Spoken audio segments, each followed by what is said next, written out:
in Syracuse about there's a movie apparently that's been filming in downtown Syracuse for the last 8 or 10, 12 days, and yesterday was the final day of shooting. But some big, do you know any of the actors? One from Game of Thrones, the lady there, the female from Game of Thrones is beautiful. Do you remember which character she is? I know who you're talking about, but she was spotted at the fair this past summer. She was at the fair too, right? They've been in really since the end of the fair. They've been these celebrities, these Hollywood actors. Willie Waffle is on the line right now. Willie, do you know anything about this Syracuse movie? They're saying it's going to be out maybe in not the 2018. The Fitchner movie, is it? I have it here and I've lost it, but Okay. It's I don't know. It's some drama that they've been filming but it's a real deal. I mean, these are all big time actors, so it's a movie we're probably going to end up seeing. And how about the movie on Billie Jean King? Still hadn't arrived as of last night in this area, but it starts today in local theaters. I'm not sure I'm sure why it wasn't on Thursday, but that movie really does look good, Willie.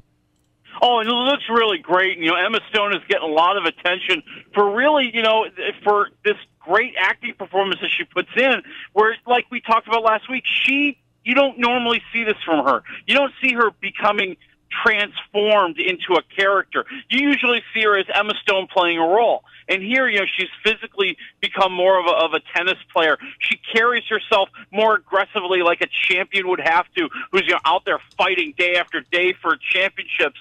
And so that's the thing that you want to see. And plus, it's a fascinating story. I think, a lot of us listening to this know the story of Billie Jean King and Bobby Riggs and the great battle of the sexes at a time when, the Equal Rights Amendment was out there and there was a fight for female equality. And this really captured all of that at that moment. Yeah. And you gave that, 3.5 waffles? 3.5 waffles. Right. You really do want to see this. All right. Well, it hits theaters, our local theaters today. All right. My question for you is, this is more of a philosophical question, maybe a logistical question. How in the hell do you, as a movie reviewer, walk in with a straight face to review the movie My Little Pony? Because I got to tell you something. It just wouldn't look right, Willie.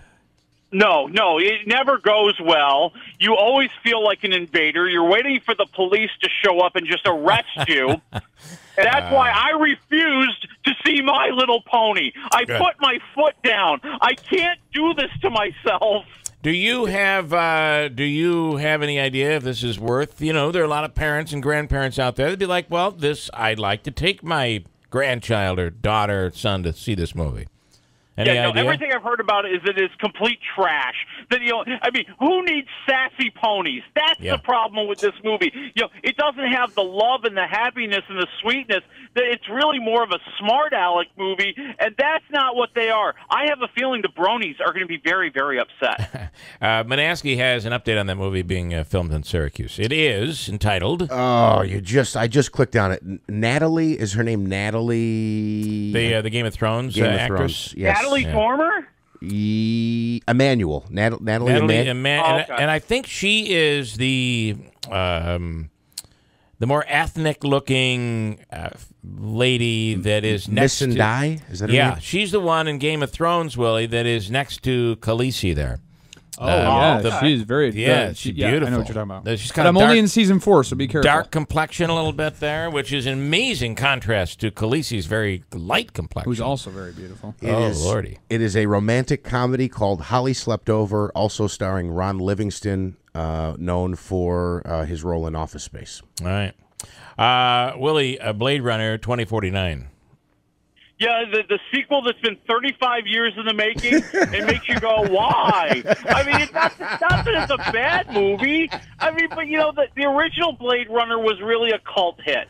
It was not a popular movie when it came out. It was a very great sci-fi movie, but it was not something that the masses wanted to see. They wanted to see Star Wars. Yeah. And so, now the movie comes out 35 years later. It's a very cerebral movie. You've got Ryan Gosling here playing the new Blade Runner, but he's coming across things that happened kind of from the first movie. There's this massive revelation that he stumbles across that could change the world as we know it, and he's got to get down to the bottom of it. He's got to find out the truth, and that brings him to the star of the first movie, Harrison Ford. Is this worth getting out and seeing? You know, I think it's a movie that you respect, but you don't love. You know, it's a movie that is interesting. You know, they do a great job creating the atmosphere, creating the mood, but they're spending all their time creating the atmosphere and creating the mood. We need more action, and it's so slow. I mean, you have a very interesting story here, a very interesting mystery going on, but they're so busy trying to kind of go down these other pathways, you know, to have you feel the atmosphere, to have you kind of think about the role of technology in society and in our lives and blah, blah, blah, blah, blah. The story's cool, man. Speed it up. Give me more action, and I think you would have had a better movie. All right. What do you give it? I'll go 2.5 waffles for the movie that's over 2.5 hours long. It's actually more like 2 3/4. Wow. And then I feel like I've seen this movie before, The Mountain Between Us.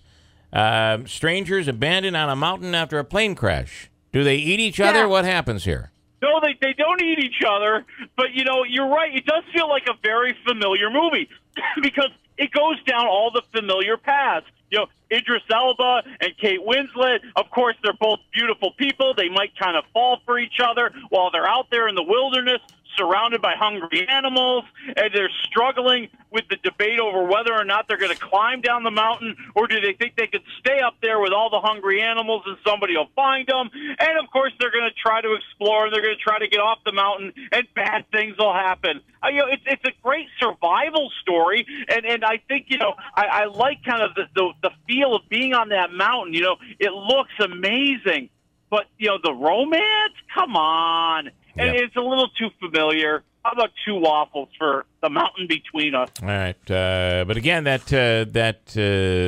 Billie Jean King thing might be worth getting out and seeing. That's now playing here Battle of the locally. Sexes. Do you watch any TV? One of the best. Do you watch any TV? Is this? Are you a Will and Grace fan? That show that came back to NBC?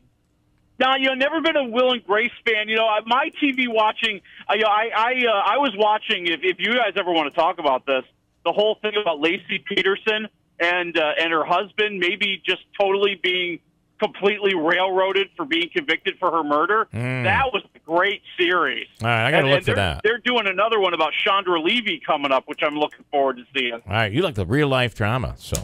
Wait. This Peterson, that was the cop who killed his wife and maybe a previous wife too. No, that was a different Peterson. They did a movie about him too. I don't know a this documentary movie about him. So you like the Drew Peterson versus Scott Peterson. Okay. I've got my Petersons mixed up. That's it's wafflemovies.com. Willie, enjoy the weekend. We'll talk next week.